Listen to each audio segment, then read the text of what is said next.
The information I'm about to provide in this video will cost you thousands of dollars in any course, mastermind, or info product, and I'm going to give it to you for completely free. I scaled my own cold email agency to over $60,000 a month, and I've helped my clients close hundreds of thousands of dollars in deals with just cold email. And in this video, I'm going to give you everything I've learned and used with cold email, again, for completely free. So with that being said, let's just jump into it. Okay, so if you are a high ticket service-based business and are not running cold email right now, you are missing out on hundreds of thousands of dollars in deals.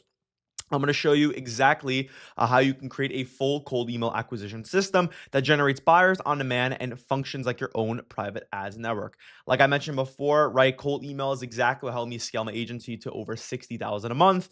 And again, it's a very, very, very powerful solution or marketing channel if you do everything I kind of mentioned in this video. Now, again, this document did take me over 20 hours to write, and I'm hoping to get it under 60 minutes for this video, preferably. But again, it's extremely important what I'm going to discuss.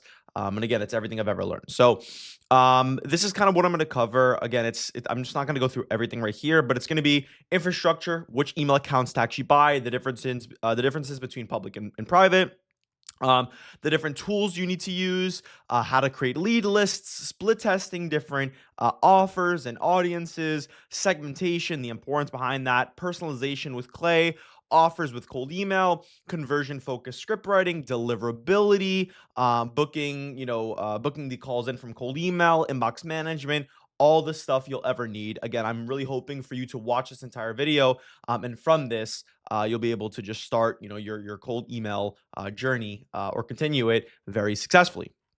And let me go to the next page here. All right, perfect. So cold email infrastructure, right, also known as the sending accounts. So I'm going to cover the difference between the public and private infrastructures. So number one, the public infrastructure or a public infrastructure are big email account providers that are general public users. Like for example, Google or Outlook, AOL, stuff like that. Private infrastructures are small, privately owned companies that create email accounts for the sole purpose of sending cold emails. And with this, there are pros and cons. So with the pros, hey guys, we'll get right back into the video. But if you're looking for a predictable and scalable cold email outbound solution that's going to book you tons of calls into your calendar, well, I have an offer for you. We just helped our client Morty from NBX Now close 30 deals in just 90 days for his event management agency. We also helped Jay book 43 calls in just 72 hours for his e-commerce marketing agency. And we have a lot more great case studies on our website as well if you want to check that out. Now, if you're looking to skip all these steps of worrying about deliverability, email scripts, lead list building, and all the things like that, and just want a done-for-you solution provided to you to incorporate into your company, book in a time down below with my team, and we'll see if we'd be a good fit. And with that being said, I'll see you there. Of public, right, like a Google, Outlook, AOL, stuff like that.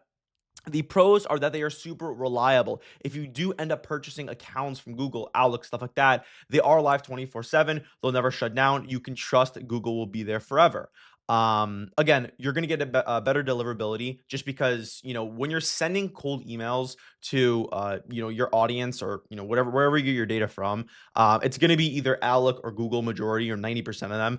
And if you're sending from Google and Outlook accounts, they're going to trust them more. It's just common sense. And when you're sending from a private network, it might be a little hard to get through. But again, we'll talk about that later. Again, also no gimmicks. Google and Outlook don't require you to do any weird steps. You just buy them and use them. So that's a big pro. Now the cons are that they are pretty expensive. They're very expensive. They take they take a long time to set up. You're going to need to either do it yourself or have a VA to actually, make the accounts. And again, they also don't want you to do a cold email. Now, with this, I'm gonna get into this in a bit, right? I'll kind of fast forward in a bit, but when you purchase directly from Google and Outlook, again, it's very expensive. It takes a long time, but that's where account resellers come in, and this is massive, right? And now I'm gonna talk about this, right? Now, with account resellers, and again, while we're on the topic with public, these are basically accounts or email providers, right? That where they buy a panel, right? So I'll give you a quick example, like Cheap Inboxes, for instance. This is one of our main providers. What they do is they buy a giant panel with a bunch of different email accounts. They basically buy them at bulk, so they get a very, very big discount. They're Google partners, stuff like that. They provide you, or if you're going to buy the accounts, with the account for extremely cheap. They're about $2 to $3 an account. If you join our cold email coaching program, Lead Academy, it's a lot cheaper. I believe it's like $1.90, $1.95. But again, compared to the $7.20 for public usage, it's extremely cheap. I have a few different examples here of the different providers we have. Cheap inboxes, premium inboxes. We used to use the mail supply inboxology. There's a bunch of providers. I know inboxology is really good for Outlook. Again, it really doesn't matter too much about the provider. They're all very much the same. But we do recommend cheap inboxes as far as Google accounts goes. Again, extremely cheap, almost 3 times cheaper. And also they do the entire setup for you. You just get, put in a WhatsApp chat. They do it for you, and it's the exact same deliverability, if not better deliverability than you doing it yourself.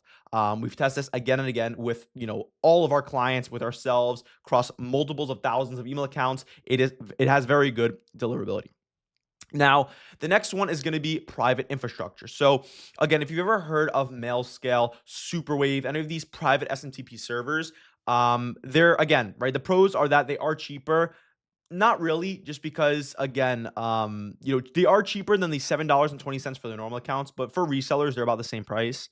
Again, they set it up for you. The team will know about cold email, stuff like that. Cons, again, not reliable. These are people that can just turn off your business at any time. It is a private network that is created for the sole purpose of cold email, and Outlook and Google can detect it very easily, and they can understand what you're doing, and they can shut it down. We've experienced worse deliverability, and again, will get shut down over time. Now, again, I kind of run through it here, but buying from the reseller accounts is by far the best, the best answer for cold email, in my opinion. It's just the nature of cold email and what it is. Like, if you're sending from a Google account to a Google account, they're going to trust a private network a lot better. And again, there's no point to go out of your way and say, I'm just going to buy the $7.20 account. I think it's going to get better deliverability. Trust me, we've tested it again and again, and you get better deliverability with the reseller accounts at scale. So definitely use them. Again, very, very cheap. Use shipping boxes. They're very, very good. Now, I'm just going to give you a very broad and very, just rough explanation of the difference between enterprise, education, and nonprofit accounts. If you want to do cold email successfully, you kind of have to understand the difference, right? So there's 3 types: enterprise, education, and nonprofit. For obvious reasons, you only want to use enterprise accounts, which is going to be through those resellers, cheap inboxes, stuff like that. They have the most amount of leniency in the eyes of Outlook and Google. An enterprise account, let me move this over here. An enterprise account, um, prospecting does not raise any alarms from Google and Outlook, but an educational account does. Educational accounts are accounts made for universities, colleges, high schools, and again, they are extremely cheap. I actually think they're free for the education nonprofit. I believe they are free to extremely cheap. Again, it does sound nice because it's like, wow, I could buy 10,000 email accounts for $0, and it's so cool. They will kill your deliverability because they're not made for outreach purposes. And if you do that for outreach purposes, or you use them for outreach purposes, they will know and they will shut it down. So enterprise is going to be the best option. Again, it's just some lingo and some verbiage to understand when you are using reseller accounts. Definitely ask them, hey, are you using enterprise accounts? Are you using educational accounts? More than likely, a lot of them are going to be using education accounts. So you kind of want to understand that terminology before purchasing. But cheap inboxes, premium inboxes, they do not do that. So that's awesome. Now, with that, since you understand the cold email infrastructure setup, kind of the difference between which infrastructure you should go with, which one you should not go with, let's go into the sending tool. Now, there are 3 main sending tools when it comes to cold email. There's Smart Lead, Instantly, and private sequencers. These are a big one I really want to cover. It's a big breakthrough in cold email right now. Now, similar to what we did before, let's go into the pros and cons. So with Smart Lead, the pros are it's very cheap overall at a account level. Like, I think it's like, for the main plan, it's like $30 a month, and you could upgrade, or $34 a month, you could upgrade to $90, and you can kind of pay per lead. So it's definitely cheaper than Instantly. As far as APIs, if you want to use it for internal use with your process, scraping data, yada yada, very good API. Can't complain about that. Community is very good. The founder, Vibov, super nice guy. He's in the Slack community all the time. If you have to ask him questions or anything like that, want to change something, you can ask him. You can ask his support. Very, very cool. Again, they're just, kind of just how it is. Smart Lead is just not as big as Instantly yet. It's just they're not. So the founder is a lot more in tune with this community. So that's great. Now the cons. Experiences lag. There's a lot of lag sometimes. There's a lot of downtime sometimes with Smartly. That's a big con. Customer support is definitely slow. A big, big thing with customers with Smartly is their customer support. I know they're trying to get it better, but it is definitely a big con. And then doesn't have a great mobile app experience, just from past experience. Again, for higher volume lead generation senders, your big change or the big factor that's going to change your deliverability and your time with cold email will be the private sending tools. I'm gonna cover that in a bit. But Smart Lead and Instantly is generally for beginners that aren't trying to spend tons of money with cold email and just trying to test out their waters, kind of dip their toes into the cold email space. And again, very cheap option, stuff like that. Deliverability it hasn't been the best recently, I'll be honest with you, but is a very good starter software to work with. Again, Instantly is very similar. Easy to use. Mobile app's good. Good customer support. Amazing. They have a lot in funding. They're a big company, so they can invest in that kind of customer satisfaction type of stuff. API very limited. Pricing becomes less competitive for larger senders, and slower replies for the Unibox, for all the replies to come into the Unibox. It's a bit slower compared to Smartly. That's just what we noticed. Now with these two, again, right, with Smartly and Instantly, as I said, it's very good for senders that are just starting out, just trying to get into the cold email space. Now this is where private sequencers come in. Private sequencers are sequencers or sending tools. The sequencer is just a fancy name for it, that are custom built to serve one specific purpose. They are very rare, but we have one in our agency which we use for internal fulfillment. I don't want to spend too much time going over what a private sequencer is and the technology behind it, because it's extremely technical, but it is very, very helpful. Now, just to give you a little bit of a concept, or a little bit of an understanding on why a private sequencer works so well without getting too technical, there are going to be bad senders and good senders, right? Just in general. Now, a bad sender does one of two things, right? Someone that just can't do cold email. They're not good at cold email. They don't follow deliverability practices, meaning they have spam words, and they're not putting in spin tags, and they're sending links via email, all that kind of stuff. They use bad infrastructure. They use educational accounts to do all these things that will hurt the deliverability of the accounts and ruin the IP, which I'm gonna kind of cover that in a bit on why that's so important. But all these things hurt the IP of where you're sending from, right? Again, spam words, stuff like that. Or they're just using the sending tools, the public sending tools, for malicious purposes, phishing scams, hackers, promoting malware, stuff like that. Now, these people, 100% speaking, use public sending tools, because why would you why would you spend so much money to either build your own or leverage another sending or private sequencer? The problem is when you have bad senders, you get spam complaints, and when you get spam complaints, I'm sorry, two things happen. Number one, the email account which sent the email gets affected significantly. It doesn't take many spam complaints to burn your emails. The sending server, aka the IP, gets affected slightly. Major ESPs note down that a particular server, which is the IP it's under, will be sent to spam, stuff like that. Now, again, just to kind of reiterate, again, without going too technical on it, when these malicious people, whether it's malicious or whether it's just people that aren't good at cold email, just being blatant there, they're using either Instantly or Smartly, two of the biggest competitors, right? Now, when you use this and you consistently land in spam, and Google and Outlook are understanding that you're landing in spam, you will consistently burn your IP. And guess who's sharing that IP? You, as a sender, are sharing that IP with that other person that's sending those malicious emails via Smart Lead or Instantly. And again, this is why the private sequencer is so powerful. With the private sequencer, you get your own designated IP. Now, you are not sharing your IP with the malicious people or people sending the malicious emails, with people that are doing, that don't know how to do cold email. You are sharing your own private IP with you and whoever you launch the cold emails for, whether that's you or your clients or you and, whatever you're sending. So as long as you take the precautions to have, good cold email good cold email deliverability practices, like, spam words, warm up, stuff like that, we'll cover later in the video, you will not land in spam.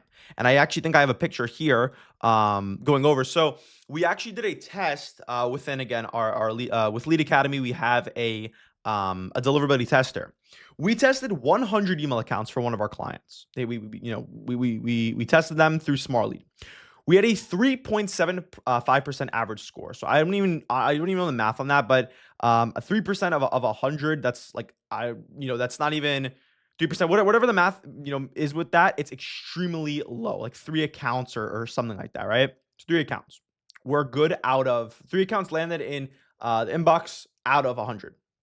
Now here, hundreds across the board. This is continuously a bunch of pages. We did this test 10 minutes later, and we went from a 3% to a 100% deliverability score. As you can see, this is a SmartLead test, and then this is the email bison test, which is, that's the name of the private infrastructure, if I didn't really say it, or private sending tool, if I didn't really say it. So it's called email bison, right? Now, again, right, and just to kind of reiterate as well, deliverability, extremely, extremely good. And again, if you do want access to Email Bison, we do have a link. I'll put a link down below. You're gonna have to go through a qualification process, as noted, right? The owner doesn't want the IP to be hurt. He's gonna have to qualify you, make sure you're good. You're a good sender, not a malicious sender, and they'll let you through and use the software. So that's kind of, where that comes in. So let's just go to the next page.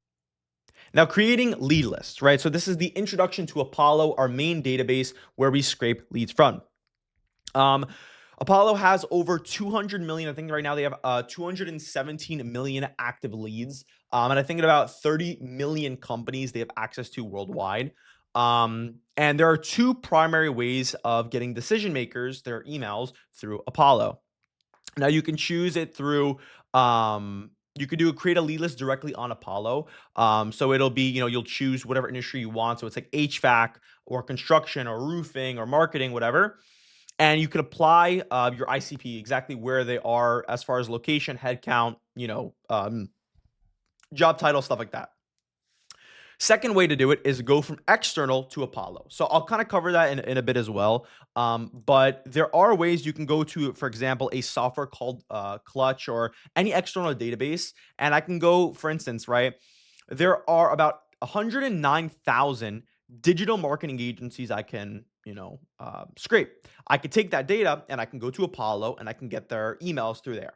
Or I can go directly on Apollo, put in filters of marketing companies and get them through directly Apollo. I do have another video. I'm going to launch it very, very soon. If it's already launched now or in the future, whatever it is, it's a video going over a full Apollo course. So I definitely recommend you guys watch that one. So 100% watch that. It goes over literally everything about how to use Apollo, stuff like that. Now, there are a few different types of lead lists. One is going to be intent-based lead lists. So when building lead lists, it's always good to build your lists based off intent. Basing your list off of intent gives you the availability or the ability to see what your prospects are currently interested in and what other providers they are using other than you. Now, for example, as I already mentioned before, Clutch and Good Firms. These are 2 directories with agencies on them. Most of the time, these agencies are paying for an ad placement on Clutch or Good Firms. And if they're already paying to acquire customers on Clutch or Good Firms, they probably want more customers. So that's intent data. So what I could do is I can go to Clutch and I could say, okay, I noticed that, these out of these 109,000 companies, I know they're all in the digital marketing industry just because that's what they put it as, right? You wouldn't put it as something wrong. And they want to get more customers because this is like an Angie's list or, however you want to put it. They're putting them on there and they're adding the reviews and stuff like that to get more customers. So you can use that in emails, right? One of our most performing emails to get customers for us is saying, hey, I noticed you're on Clutch. I noticed you want more customers. Can we help you get more customers through cold email? So that's just a quick example. Now, build with, right? So with Built With, you can actually see what specific companies are using specific data. I actually think it's down right now, which is very annoying because I would like to show you guys. All right, well, it's down right now, but Built With essentially is a platform where, you could see specifically, I believe there's like 5 million companies using Shopify. With that, right? If we have 5 million companies using Shopify, out of those 5 million companies, I would probably say majority of them are an e-commerce brand, and I can use that as my intent data. So Built With is very cool. Again, right? Another thing with Clutch, Good Firms, Built With, we have all these scrapers completely installed in our the cold email coaching program I mentioned before. You get Built With for completely free. Clutch, you can scrape entirety of Clutch and Good Firms as well. So that's just a added bonus. Now with Apollo, you'll notice that, on the actual on the side panel, there's going to be these check marks, if you would call it. Now, Apollo only has access to a certain amount of leads. I believe out of the 200 million, they have access to like 130 million, 150 million, meaning that like Apollos could still have the first name, last name, LinkedIn, company, have all the information about the person like in the record, but they do not have the email. So when you want to scrape, you obviously don't want to waste your credits. So you want to purchase the ones or get the ones that have a verified email, meaning that Apollo has access to it. So you would click these two buttons, and then likely to engage just means that they're on Apollo, they've engaged with our emails before, and that's just the data they can get. Now with Apollo, again, right, as I mentioned, there are going to be leads that are going to be it's going to say verified, but again, you would need to verify them on an external platform. We use Million Verifier. That's kind of our main one that we use, Million Verifier. There is Neverbounds. I think there's some other ones that you can use, but this just works for us. It's a triple verification system. And I think I'm in this video, I'm going to go over specifically, how that works as well. So that's awesome. Let's go down a bit here. Now, when you're scraping leads through Apollo, you'll notice it's extremely, extremely expensive. You can see it's about $400 right now for 10,000 leads. And just, for example, at our company, we send about 20,000 emails per day. So with 20,000 emails per day, 21 sending days, that's about 400,000 emails a month. If we had to buy 400,000 emails or 400,000 emails per month from Apollo directly, if we bought it directly from Apollo, it would cost so much money. Now, what do? We go to a third-party source called exportapollo.com. Essentially, instead of paying $400 for 10,000 leads, we pay, what is the number? $48 for 10,000 leads. It's almost 10 times cheaper. So it's extremely cheap. And again, we also have a affiliate link where you get 500 free credits. So that's like 500 emails completely for free if you just use this link, right? So that's pretty much it. Now, SMTP verification. So lead verification is an essential part of the cold email process. Once you scrape your lead list from whatever platform, Apollo, whatever, you're going to have invalid leads. That's just how Apollo works.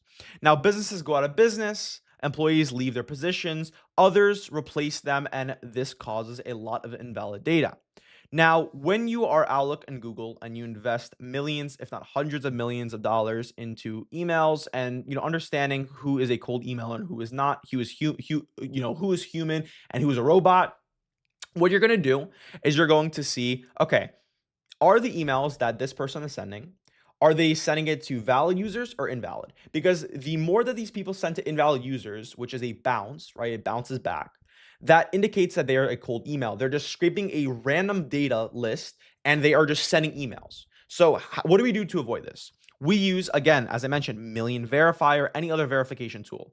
I don't want to go too technical into what verification really is, but it's basically a way for a Million Verifier to send emails to your emails or the emails in your list. If they're good, they're going to send you a good lead. If they're risky, they're going to send you risky. And if they're bad, they're going to be bad. Again, I don't want to go too technical with it. There's a lot with servers and sending mail servers, mail servers, IMAP, stuff like that. But again, How it works is they basically just check through their system. Is it valid? Is it not? Did the email go through? Did it bounce? And it's going to give you that output. And again, when you export, I think I have the picture here. You're only going to want to export this 60%, this 58%, 58, 68 of good leads. So that's perfect, right? Now, with that, after that's done, right? After you scrape the list, you verify the list. Now you need to format the list. Now, when you have a lead list, right, you'll notice that a lot of the leads, right, with the company name, it's going to be like Borks LLC, which Borks is my company. It'll be Borks Capital, all caps LLC, Borks Inc. Period, Borks, all these symbols. You do not want to do that. Imagine you email someone or someone emailed you and they said, "Hey, I noticed you work at Borks, Borks Inc. Or whatever, Borks LLC." What you're going to want to do is you're going to want to come over to a formatter like the one we have in our private community.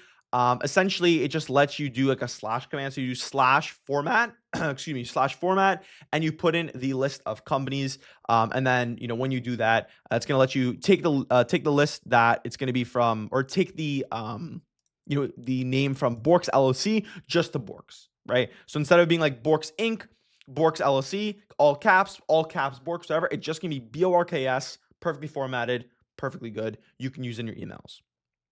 Now, the next thing, waterfall enrichment. If you've ever scraped leads from Apollo, a lot of the time they will not have 100% of the data they present. Apollo tries their best to have access to all the emails of employees they display, but they do not. So what we do is we use 3 main platforms that gets the emails of employees Apollo can't. These are going to be Drop Contact, Prospeo, and Find Email. We essentially scrape all the possible emails we can from Apollo. If Apollo only has access to 60% of them, we will send the remaining 40% to Drop Contact, and we'll see if they have them. So again, this is kind of a very high level or explanation of kind of how this works, but essentially we'll scrape the data from Apollo. If the email was brought from Apollo, what we're going to do is we're going to verify the data. The good data we're going to use in our campaigns. The risky data, we're going to take it to Prospeo, to Drop Contact, then to Find Email, and then verify it again. And then if they're bad, we do the same thing. Now, you might ask yourself, why do this? So as I mentioned already, if you scrape 10,000 leads from Apollo, what's going to happen eventually is out of the 10,000 leads, Apollo's only going to have 6,000 or let's say 7,000 leads, right? So 70%. Out of that 70%, 3,000 they don't have. You take that 3,000 and you put them into Prospeo. Prospeo, Drop Contact, and Find Email. These are 3 different, I guess you can call them like email finders, where it finds emails across other platforms. Keep in mind, Apollo isn't the only platform where it finds emails from. There could be, there's probably millions of different emails that Apollo just does not have access to that these others do. And that's exactly why we do it. And you can kind of see it kind of looks like a waterfall because it goes, start to finish, stuff like that, right? Now, keep in mind, we only use this process for markets with low total addressable market, so we can extract as much data as possible. Again, if you are working with, e-commerce lead list or something like that, where you have hundreds of thousands, if not millions of leads, you don't really need to do this. But again, we do this to extract as much data as possible. And again, this also helps too, because it's like a second, it's a different way of doing it. Not a lot of people go through this process. So if you extract data from here, a lot of the emails are not like being cold emailed too. So again, that's a big benefit. You can kind of get more results like that and kind of drive other results than you wouldn't have otherwise, right? Now, the next thing, split testing. Now, split testing is one of the most important skills you can have as a marketer. Understanding what to test, how to test, and how to analyze results takes marketing from being a guessing game to a simple science. The number one most important rule of split testing that you need to remember is you can only test one factor at a time in any given split test, which again is isolation, right? You want to isolate one thing at a time to really test it. Meaning if you're looking to figure out which audience will respond better to a particular offer, every other factor needs to say the exact same. So if I'm testing out a different audience, what I'm going to do is I'm going to have multiple campaigns. So let's just say, for instance, I have a client that does funding for construction companies. Okay, they do it for construction, and I'm going to say, honestly, what we're going to do is let's test out construction versus staffing and recruiting companies because, from past experience, I think that'll work well. I'm gonna have two separate campaigns. The two separate campaigns are gonna have, the exact same scripts, same leads. I'm sorry, same scripts, same offer, same angle, everything. The only thing that's gonna change is the actual audience that I'm gonna send it to, which includes the leads. I'm gonna have a different lead list, but it's gonna be the exact same targeting, same everything. Again, you could change up the copy a little bit to make it a little bit more like, the keywords revolve around the industry a little bit more. So it's like we help construction companies fund their projects to, yada yada. Or it could be like we help, staffing recruiting companies get more clients and have enough resources for accounts receivable, stuff like that. But that's kind of what you want to do. If you want to test out different scripts, again, same thing. Keep everything the same besides the scripts, and you could do A/B testing, stuff like that. So this is just a little bit of an example.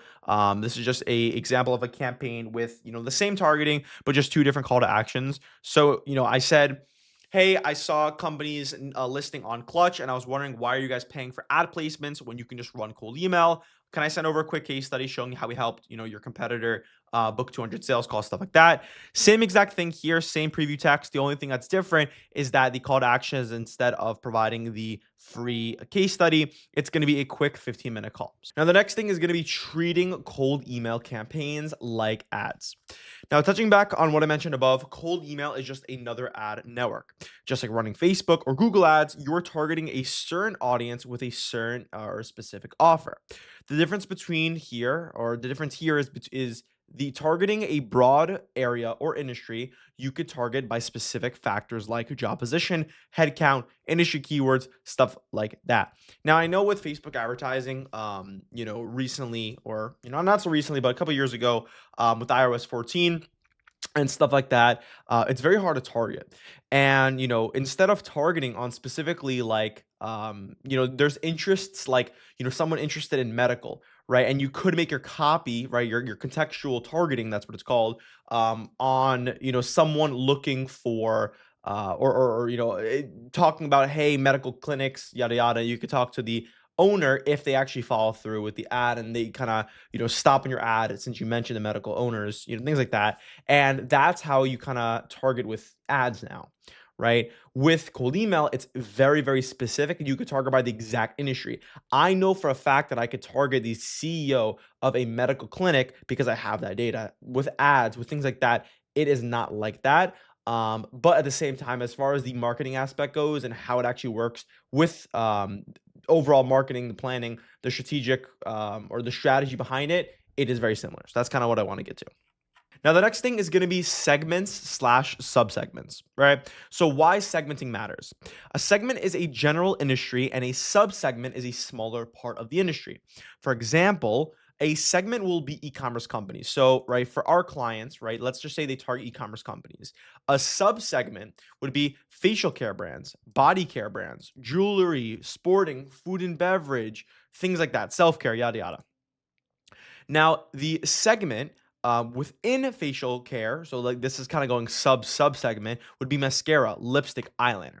And this is very, very important with targeting, just because for clients, for us, for instance, for a client that has e-commerce marketing, they all of them have, obviously, since they're e-commerce marketing agency, all of their case studies is based around e-commerce. But if I target a facial care brand and I say, hey, we help this sporting goods, company scale, whatever the case study is, it falls under the category of e-commerce, but it's not relevant. With emails, since you're targeting a specific person within their inbox, not a broad variety of people, you want to be extremely specific. So with this specific campaign, I would ask my client, whether I'm doing it or it's for my client, I would say, okay, what's your best case study? Okay, it's sporting goods. Let's make a campaign specifically for sporting goods because it's going to convert that much more. It's going to help convert a lot. And then again, it's, you can go sub segments and kind of go within that. That this is even better to do. But at certain times for specific industries,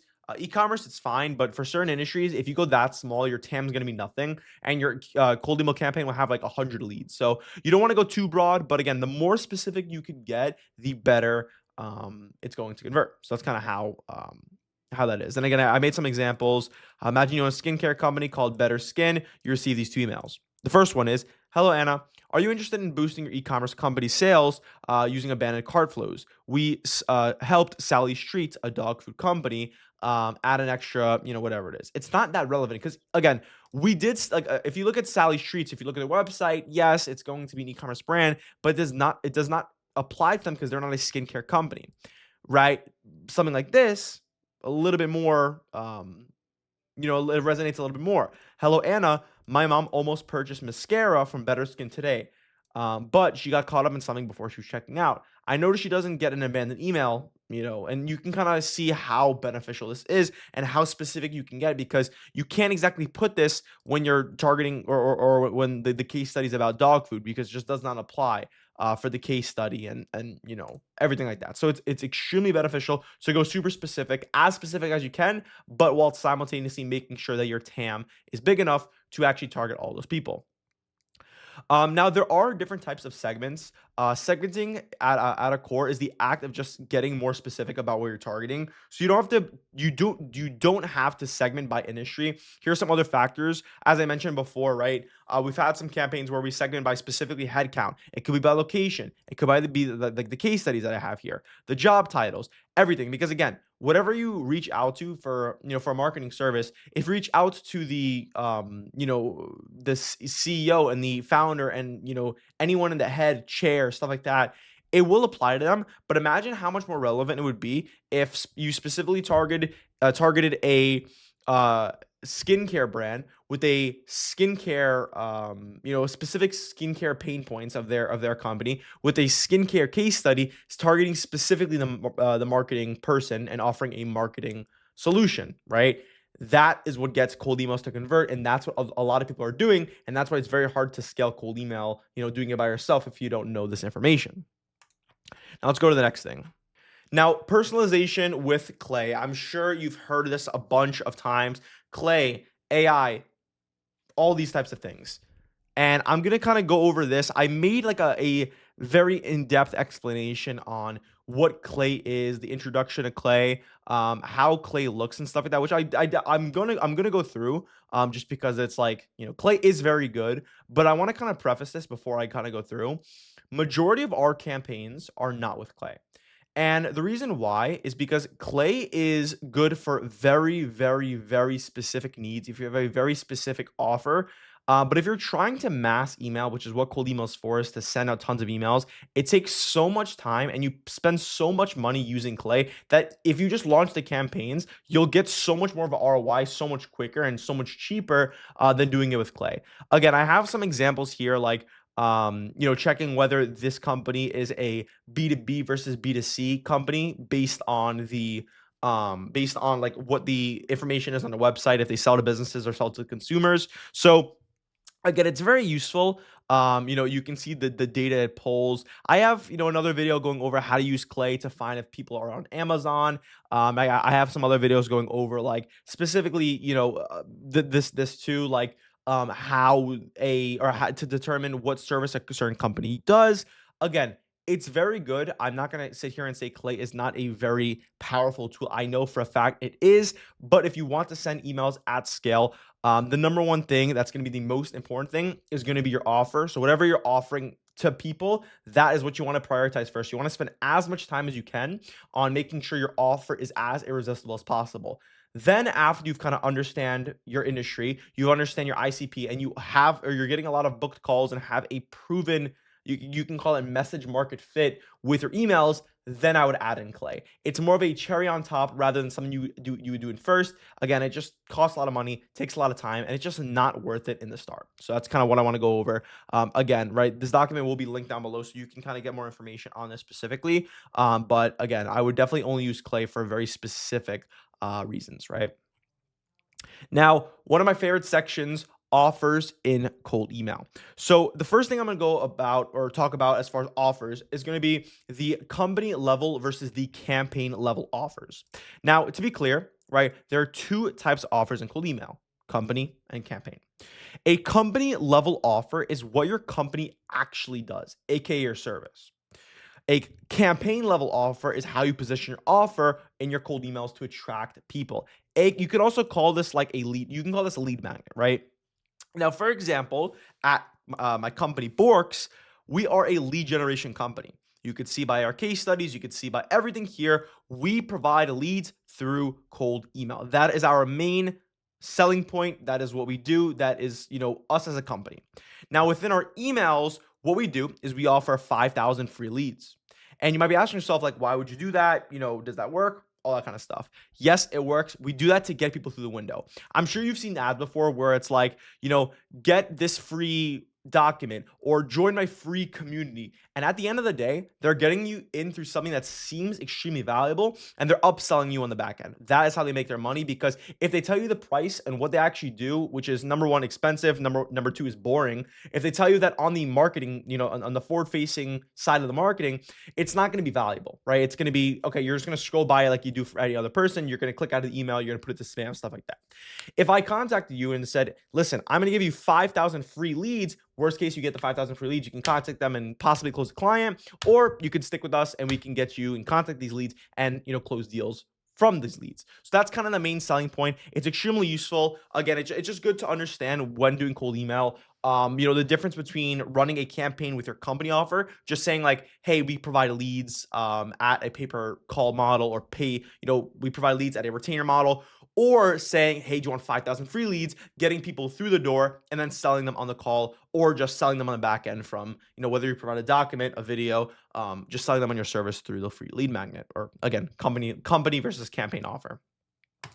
Now, one thing I did just want to cover again when it comes to offering, because this is extremely important when you're offering something, you always want to become a specialist and never a generalist. Now, when running any form of outbound marketing, it's always better to be looked at as a specialist. You always want to be displayed as someone who can fix someone's specific problems. Again, if you are a B2B business, and you kind of, you do probably understand this, that if you're trying to provide your services to every single person, it's extremely hard to have a predictable business, right? Because if you have one side of your business that helps medical clinics, you have one side of your business that helps software companies, you have one side of your business that helps construction companies. It's extremely hard to scale your business because there's so many different pain points. There's so many different forms of marketing you can physically do. It's going to be hard to sell people on your service because they don't think you are a specialist in their industry. They just think you're some random person. And this is very big with cold email. And this is kind of what I touched on before as far as making the emails as specific as possible. You want to make sure that number one, your emails are as specific as possible to be sent out to these people. But number two, you want to make sure that, who they're working with, or, the emails they convert through, you're as specific as possible, because specific email, and you want to work with a specific person that solves a specific problem. Those are three main things that will help you close a lot of deals. I know this from, I have a lot of experience with this, and I know for a fact this helps a lot. And again, I just have a good example here. If you have some heart problems, right, are you going to speak to a cardiologist or a primary care doctor, right? You're obviously going to want to speak to the cardiologist because they know your specific problems. They've treated other patients with those problems, and, AKA they've performed this service before and they have case studies, quote unquote. And, you feel a lot more comfortable giving you your money, AKA, your life, if that makes sense, in their hands, because again, right, they're a specialist and they're not just a general doctor that's going to give you a slip to go to the cardiologist, right, if that makes sense. So again, that's a little bit more on the offering. Again, there's a lot with offers. I already have a video going over specific offers, how you can frame different offers, but this is more of just the cold email side, super low level. I just want to make sure that how you actually structure your cold email offer is understood, that it's different from your company to your campaign. So that's kind of what I want to talk about. Now, conversion focused script writing, right? A very, very good part in this video. I definitely continue watching this one. So, script angles. This is where you really want to let your creativity run free. You could try different positioning to turn something that sounds seemingly boring into something that everyone will want. We are going to get into some of our favorite angles to test, and ones that we worked great, or ones that have worked great in the past. And again, there is no particular order here. Now, with angles, this is just how you position your offering. I'm just going to keep giving this example just because it's the best example I could give. For Borks, right? Again, just to reiterate, we do lead generation, but there are different angles, right? An angle could be saying in your copywriting, it could be like, hey, so how are you guys getting more leads through the door? Right? Because that's an angle, right? We're just reworking exactly what we're doing, right? But we're asking a specific question, or we're starting our emails or framing our emails around a specific angle that we're confronting them about. So we could say, you know, what are you doing to never run out of leads? Again, question mark, right?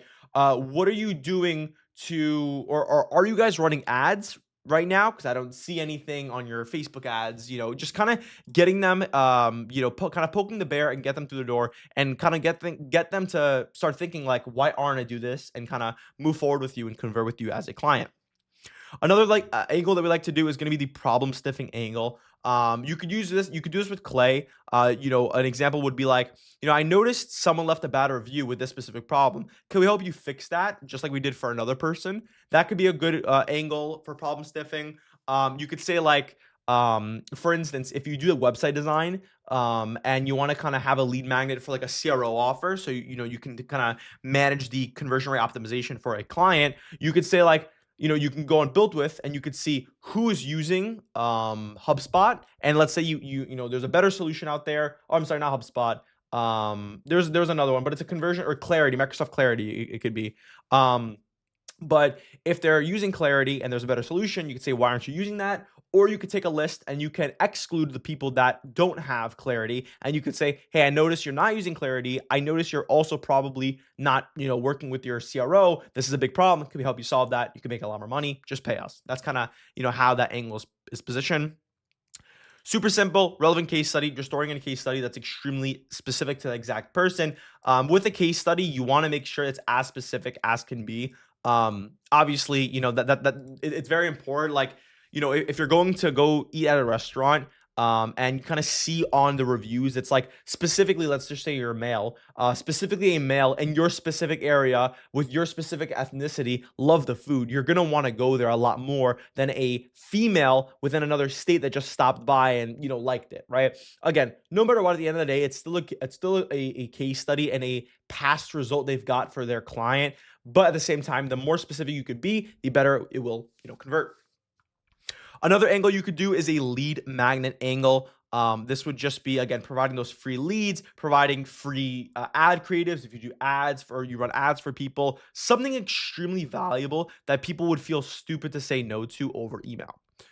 Another one would be opportunity cost. You could say like, you're missing out on tons of deals by not using automated cold email. Can I show you what we're doing for our clients? Stuff like that. Again, I don't want to go too much into these just because like they're pretty common sense. As long as you just look at this document and see my examples and see kind of the explanation for it, you'll really understand kind of what I'm talking about. So now let's get into the cold email scripts, things you should do and not do. With cold email copywriting, there are a set amount of things you should do and not do. To cover some of the things, right, we're going to be going over, these three main things. Sell the result, not the service. Number two, make it easy to say yes to. And then three, just test. Selling the result and not the service comes down to one simple thing: simply selling the dream outcome that your prospects want instead of selling a direct service. If you're on a lead generation company, you do not provide cold email lead generation. You deliver buyers, right? One of our main sayings of our company is we generate buyers. We do not generate leads. Again, theoretically, yes, obviously we generate leads as a company and our clients close them, on the back end. But at the same time, the end result that they want is buyers. And that's exactly what we're trying to, provide in our emails, right? Again, that goes into the case studies, and they can kind of, with the case studies, your clients can see, oh, okay, they've closed deals through this. Their end mechanism is, deals closed. I want to work with them. I want to see what they're about. And the next thing you should be doing is making sure your copy is easy to say yes to. You'll find in a lot of our copy, the questions we ask our prospects is very easy to reply to. This means having an obviously valuable lead magnet. You'll see Alex Ramosi say something very similar. Make sure your thing that you're providing for free is extremely valuable, because if it is valuable, they're going to want to convert on the paid thing. That's just how it is with lead magnets. So the more valuable your lead magnet is, aka the free thing that you're providing, the more likely a prospect will convert with you as a customer. Now, again, right, the lowest amount of friction possible with email is the best, right? This doesn't just go for email. This goes for any ads or any marketing channel. The easiest or the lowest friction type of way you can position it, or you can call it a funnel for each client, the more results you're going to get. So if someone can just see an email, respond quickly, get the free thing, get on call with you, you close them, it's going to be so much easier to replicate that process for every single client, whether it's a client for you, whether it's a customer for your client, however it is, you just want to make the process extremely simple. Now, the last thing is very obvious in my opinion. It's going to be to test your email copy. Cold email is very similar to running ads, meaning you have to test factors. Not all of your copy will resonate with your audience. You will have to split test the different forms of copy. And again, you just have to look at it. Okay, if I have a campaign and email 1A is converting a lot better than email 1B, I know for my next campaign, maybe I can add some sort of personalization, or I can be a little bit more relevant to the person, but using whatever worked in email 1A.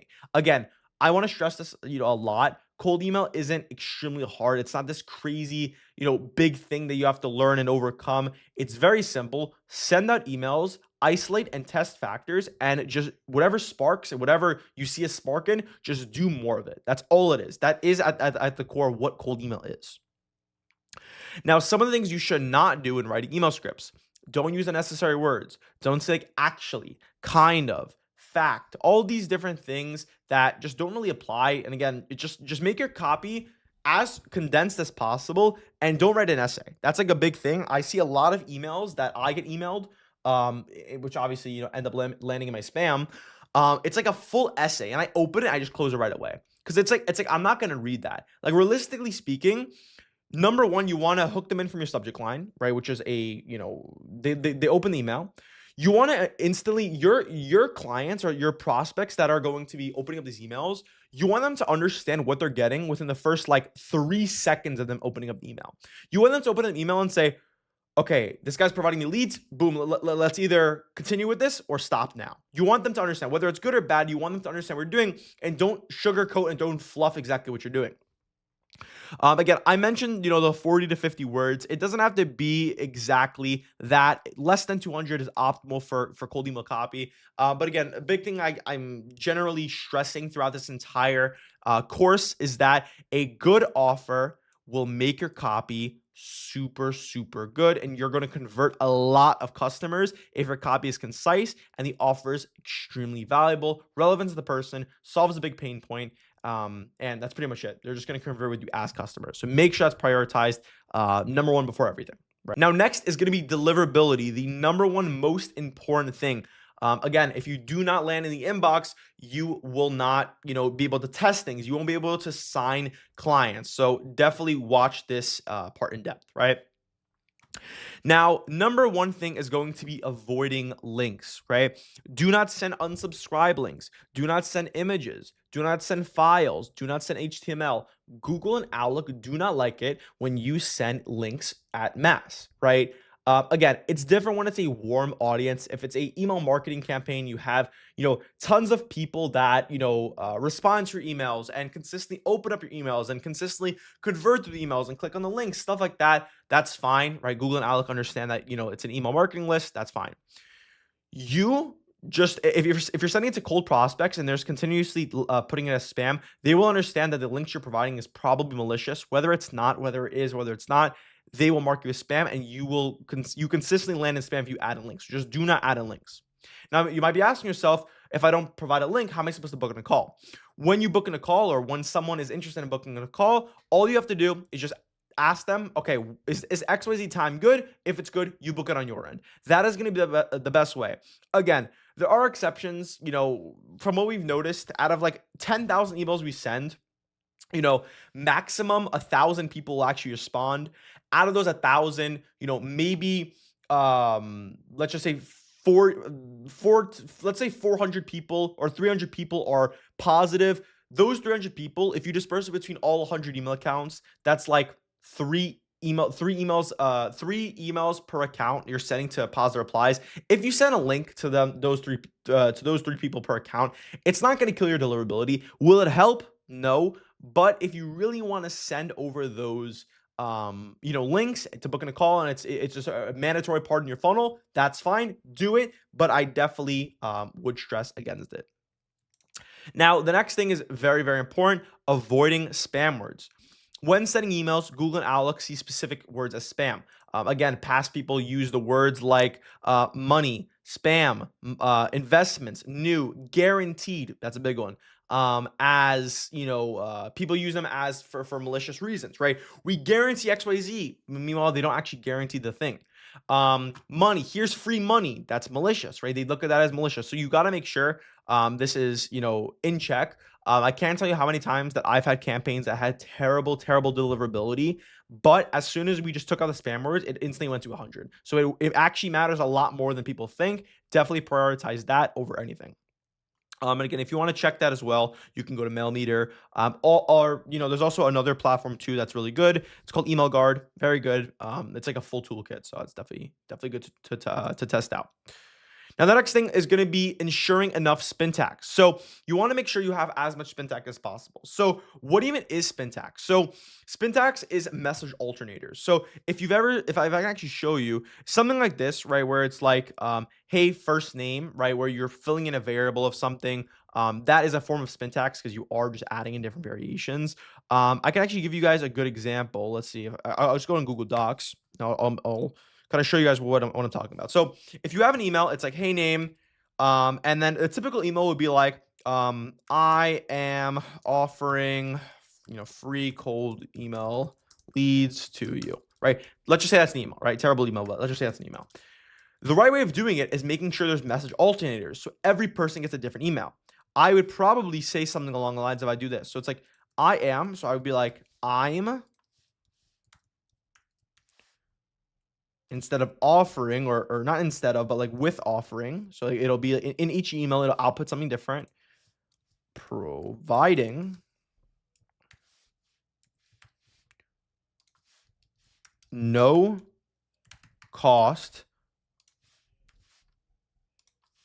email. And you can kind of understand what I'm trying to say. I don't want to go too much into it, but you can kind of understand that from this, you're going to get consistent emails that come out like this. So it's like the next email, it'll be like, I'm providing free email leads to you. And it's going to consistently change. The next one would be, I'm offering no cost cold email. And you can kind of understand yada yada. From here, it's going to consistently send out different emails. So every email looks extremely unique and different. So they don't just think you're spamming. Because again, we want to make sure that we are looking as human as possible. Now, the next thing is going to be disabling open rate tracking. If you are new to cold email, you understand, or I guess you don't understand yet, how important this is to turn off. When you add in, or when you have it turned on your setting tool, open rate tracking, you add a 1x1 pixel onto your emails.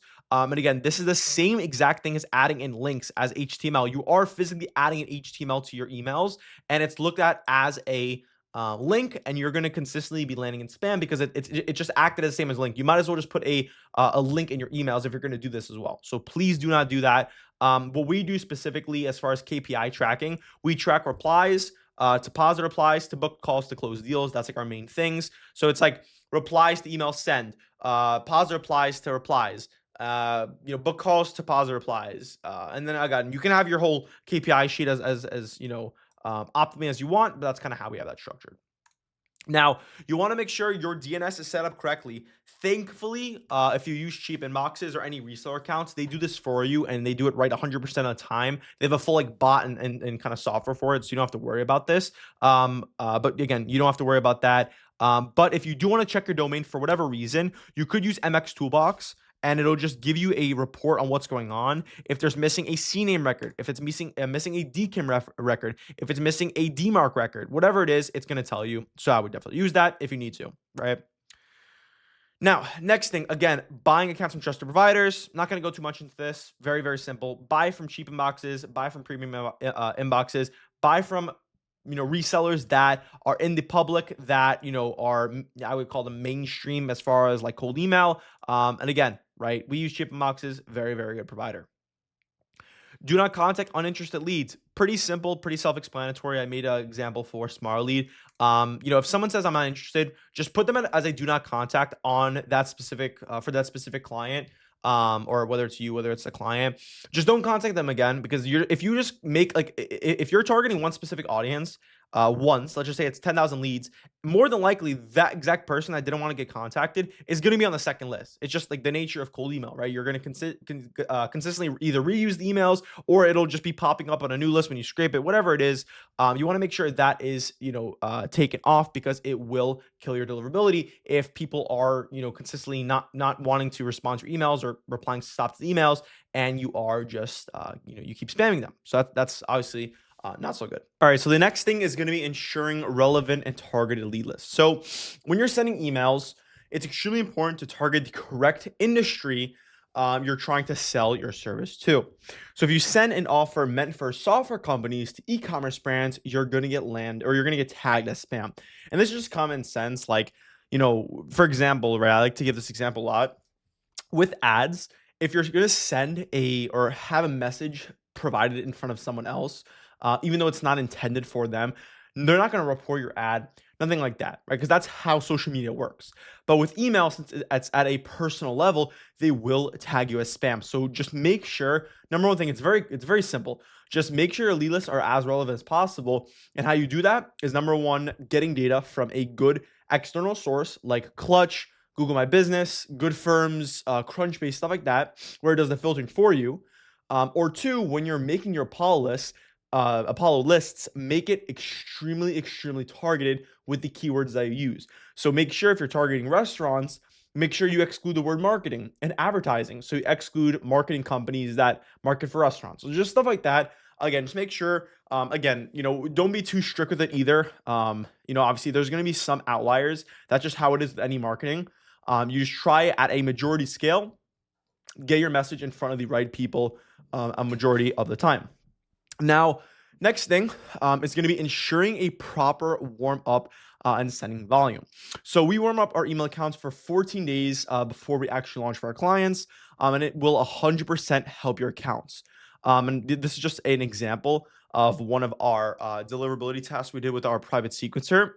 And we did no warm up, right? So the first time we did it, after a week of doing no warm up, 0, 0, 0, zeros across the board. Then a week or 5 days of warm up after that, it was 12.5, 25, or 12.5 overall. Next time we did 50. Next time I got a 50% overall score, 0% on Google, 100% on Microsoft. Then consistently kept it on warm up, and boom, you could see over time we are building up that reputation and booking those calls. And keeping that warm up on does help a lot. So that's another thing I want to have. And again, I also have a doc linked here directed towards the proper settings for warm up. So which warm up settings we use, which ones we're testing, stuff like that. So that's that. Now the next section is going to be booking calls / objection handling. Now, these are just some, again, quick musts and must nots when it comes to appointment booking.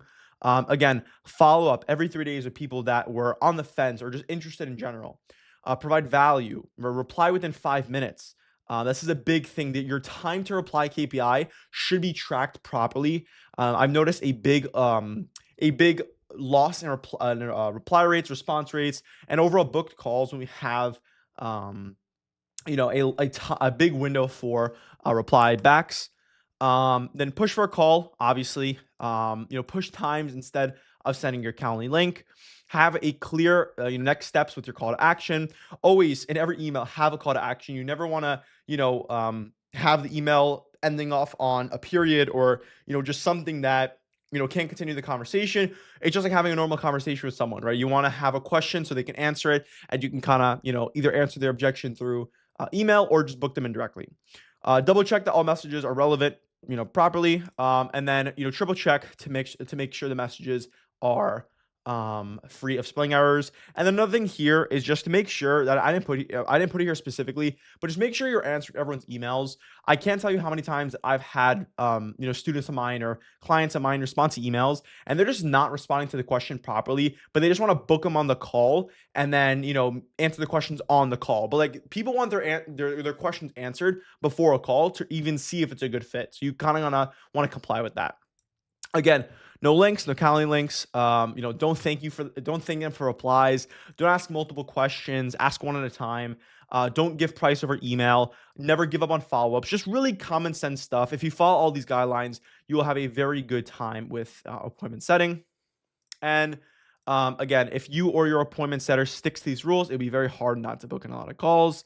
And the key to good appointment setting is to always have quick replies, reply with value, and always send your emails with a call to action.